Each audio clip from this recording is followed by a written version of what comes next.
right, guys, we're finishing up the review sheet today. All right, guys. Yep. All right, guys. Focus in, focus in. We're finishing up the review sheet today. Just as a reminder, tomorrow is part 1. You will have the class time tomorrow to start and finish part 1. Part 2 is Friday. If you do get here before the bell and you're ready to take the test, I'll go on and hand it to you and get started.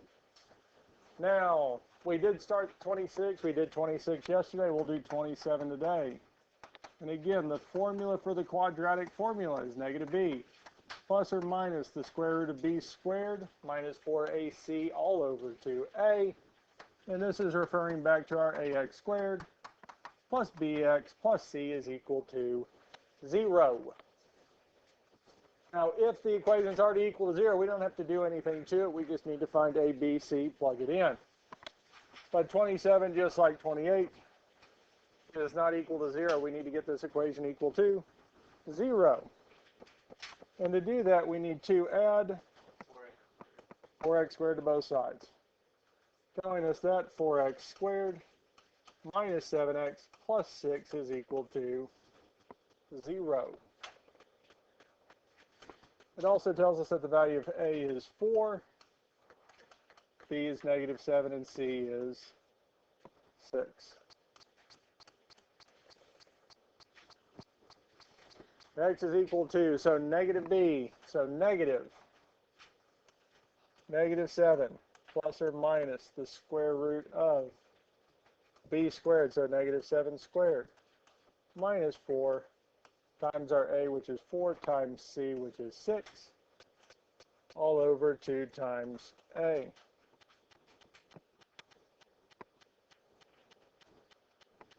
And at this point here, we do need to simplify. Now, I would say it would be good, especially to write that out, the first part plugging in a, b, c, because again, if for some reason the answer doesn't come out right, I will go back to this here just to make sure you did plug a, b, and c in correctly. Now, the first thing we can simplify is our negative 7, which is going to become positive 7. Our 2 times 4 is 8.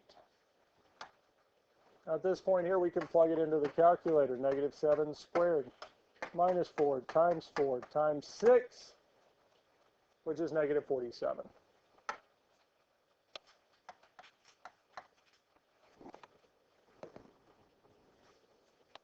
Questions on this so far?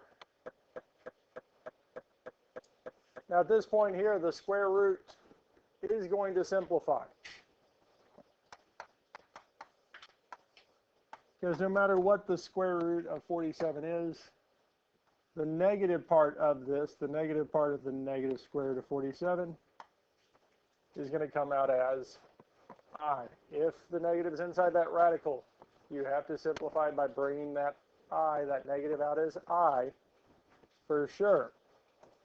We can grab the 30xs again and see what the square root of 47 is.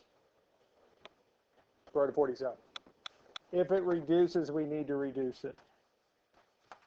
If it doesn't, just say square root of 47. So we have I square root of 47. That is it.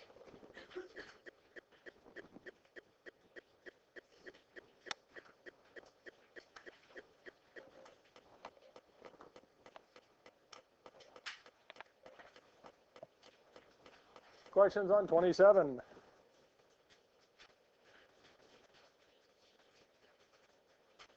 Are we ready for the next part?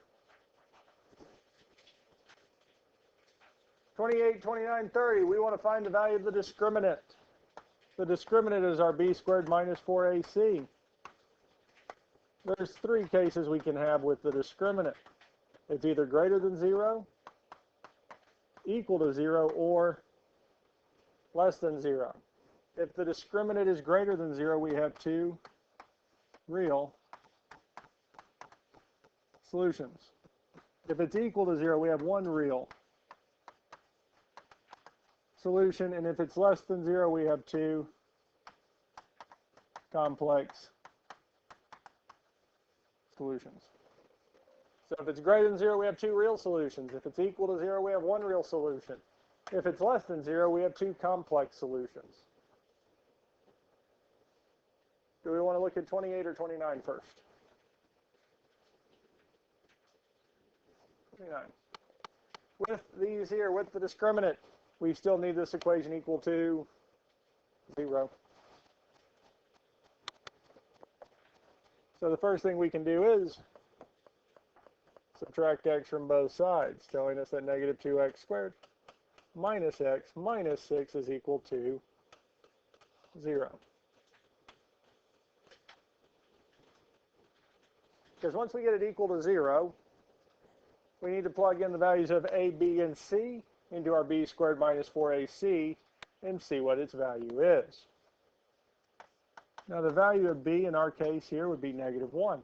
So we're negative 1 squared minus 4 times a, which is negative 2, times c, which is negative 6.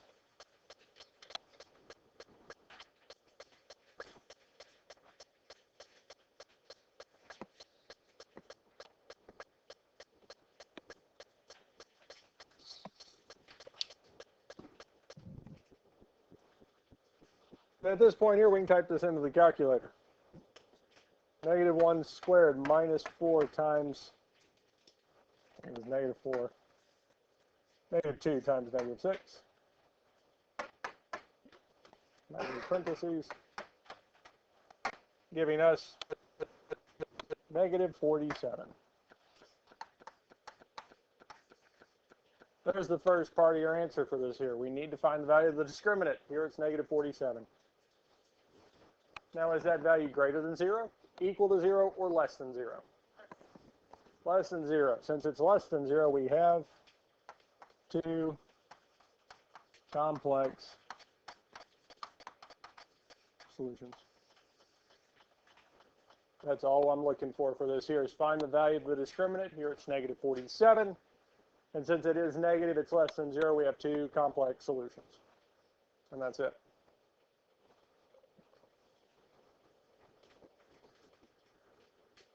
Questions on this here? We feel good with 40 or 29.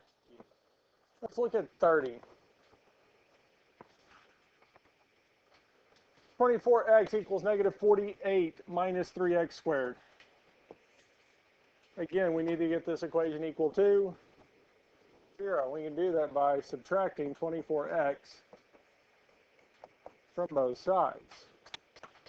Now the one side will become 0. The other side's a little bit out of order because normally we go x squared x constant term. So the x squared term is the negative 3x squared. Then we'd have the minus 24x minus 48. Really doesn't matter the order. A is always in front of x squared. B is in front of x. C is the number without x. B squared minus 4ac. So our B is 24. So we'd have negative 24 squared minus 4 times our A, which is negative 3, times C, which is negative 48.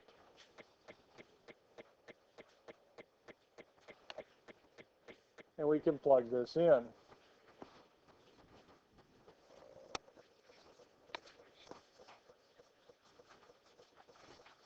we go. Negative 24 squared minus 4 times negative 3 times negative 48. And when we type that in, we get 0.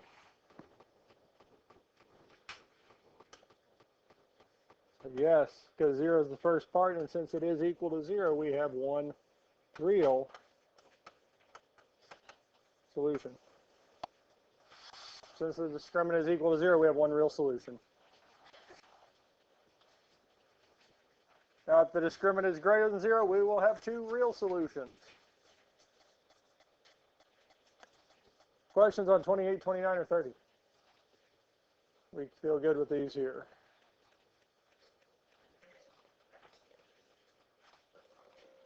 Questions? Okay. Just double checking something? Yeah. Yeah, because if any of these gave us a positive value, it'd be 2 real. So there's 3 parts of this answer because there's the value, the number of solutions and what type.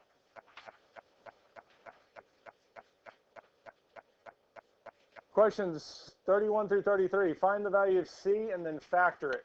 Well, c is equal to what? B over 2 squared.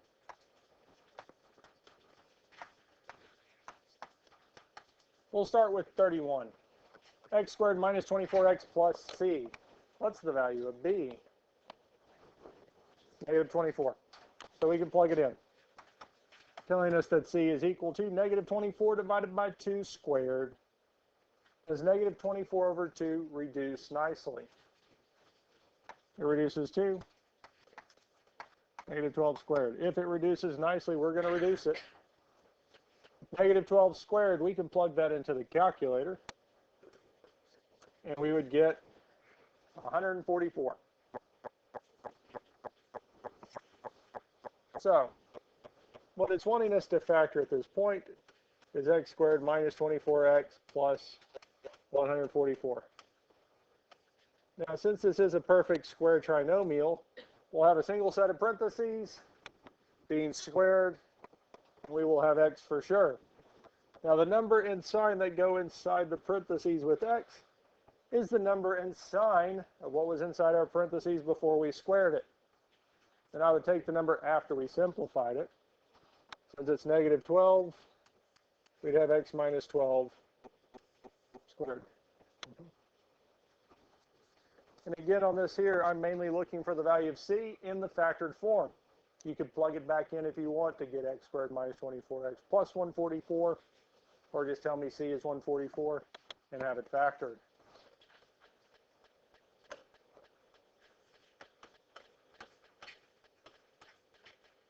We can look at 32 next. 32 and 33 are very similar in nature.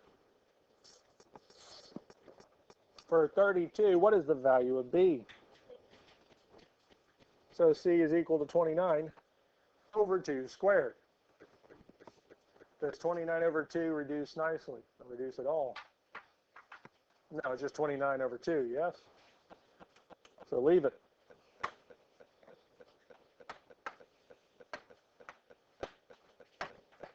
(29 over 2 squared is 841 over 4.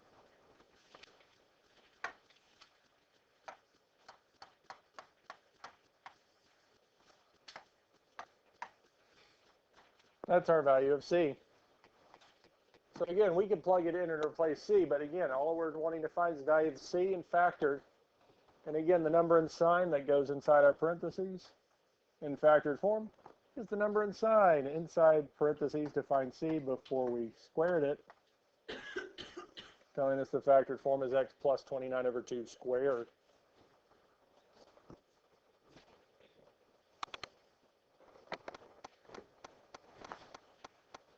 Questions on 31 and 32. 33 will be almost the exact same thing, because since it doesn't reduce nicely, we can leave it. If you're not sure if it would reduce nicely, throw it in the 30xs. See if it gives you a simpler form. If it does, use that. If it doesn't, use the fraction form.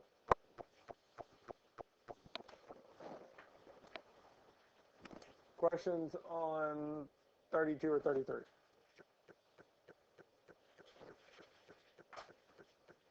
We're ready for the next set. Simplify each I term. I to a power, any power. Well, we can take that power, whatever it is, and divide it by 4. And we're going to get one of 4 things.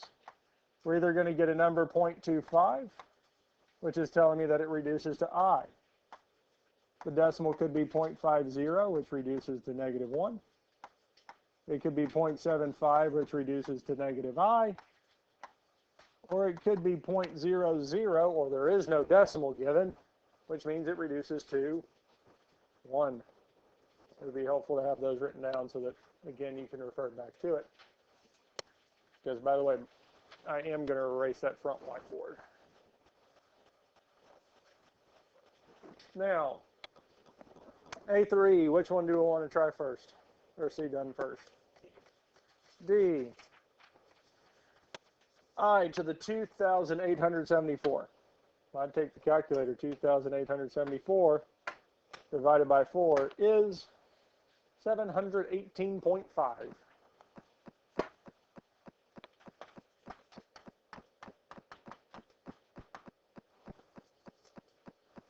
$718.5. Now, we really don't care too much about the 718. We want the decimal. Decimal is 0.5. 0.5 lines up with our -1, so it's telling us that I to the 2,874 is -1.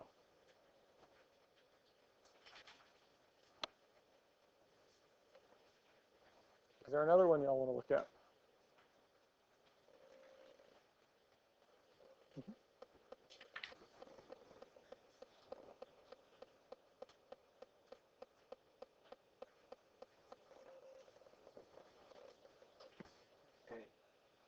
A. We're going to take 27 and divide it by 4. 27 divided by 4. 6.75.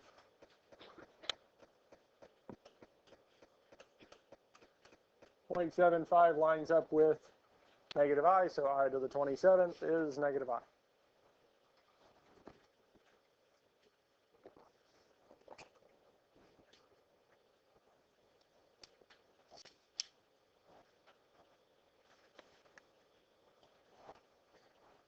Any other questions on A through E before we look at A through P?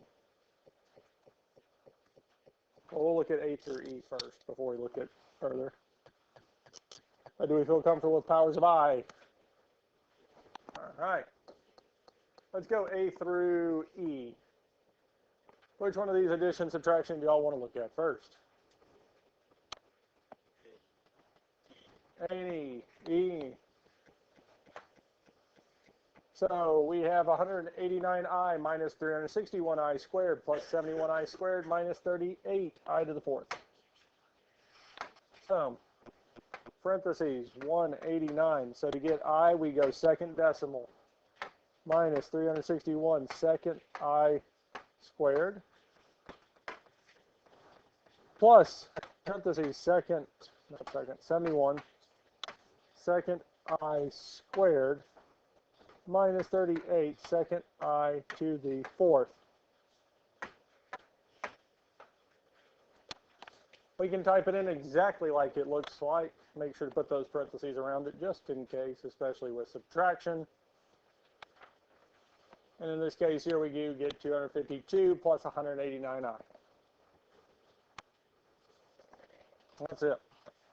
That is the answer.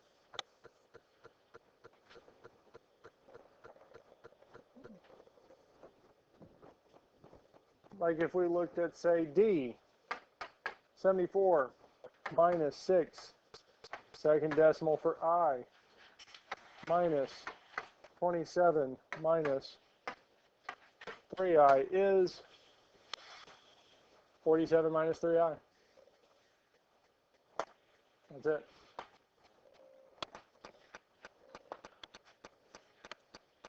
Is there another one on A through E that y'all would like to look at? Huh? B?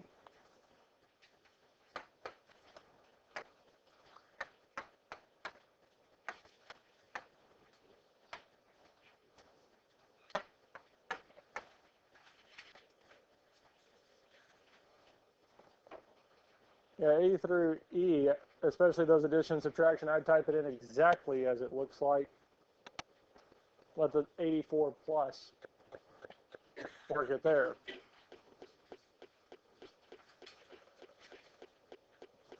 You feel good about A through E? All right. F through K. Let's look at H. Parentheses. 2 plus 3. I. 7 minus 4. I.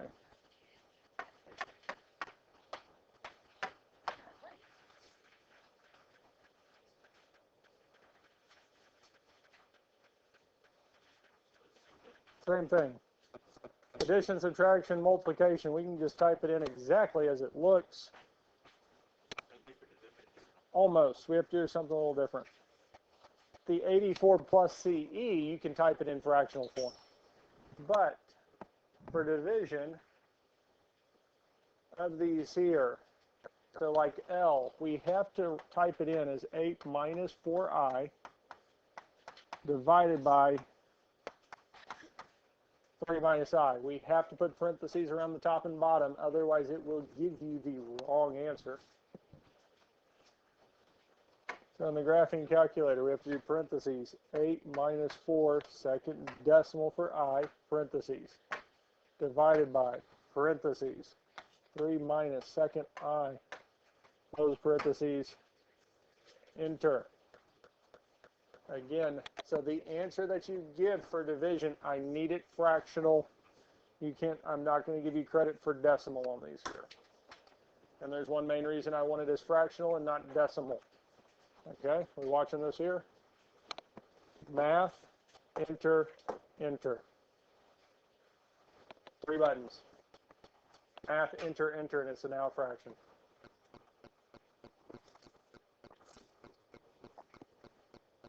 If it was a longer process or a more intricate process to get it to fractionals, it'd be one thing. Here, 3 buttons. Math, enter, enter. It's now fractional.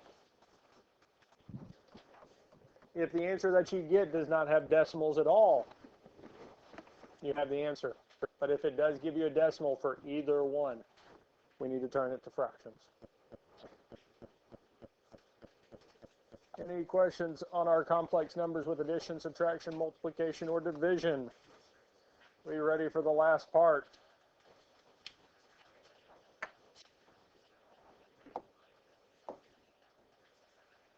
Find the complex conjugate and the product. On the test, I'm only going to want the complex conjugate. So 4 minus 3i's complex conjugate would be 4 plus 3i. How about the complex conjugate for 18 plus 14i? 18 minus 14i. Yep, 8i. Negative 8i. Negative 19i. That's it. Yeah, the review sheet asks for the product. Test is not going to ask for the product, but I just want the complex conjugate. Because even if you're going to find the product, all you do is stick it in the calculator and multiply the two. Any other questions on the review? If you don't have the steps down, I would definitely make sure you have the steps written somewhere or on the page where they correspond to. If you need to, I'd go back through and make sure you do know how to type the stuff into the calculator, or at least give yourself some hints, tips, steps written down somewhere. Because again, you can use the review sheet on the test. And part 1 is tomorrow, so you'll have the entire class time to work on it. Anything that's not done by the end of that is going to just be graded. And part 2 is Friday. Part 2 is going to be all of our complex number stuff. So addition, subtraction, multiplication, division, our powers of I, our complex conjugate. Discriminant, yes? We should. I don't think it's going to start before 7th hour. Or 8th hour, sorry, last hour. Yeah. Because normally it's the last half hour, if that. We haven't heard anything yet. But again, for the most part, I don't see it taking y'all the full hour, especially for part 2. Because again, it's just the complex numbers, I stuff. Most of it's going to be plugging in. Our pep rally is always like the same time. Do you know what time it's? Probably 3:20, 3:10.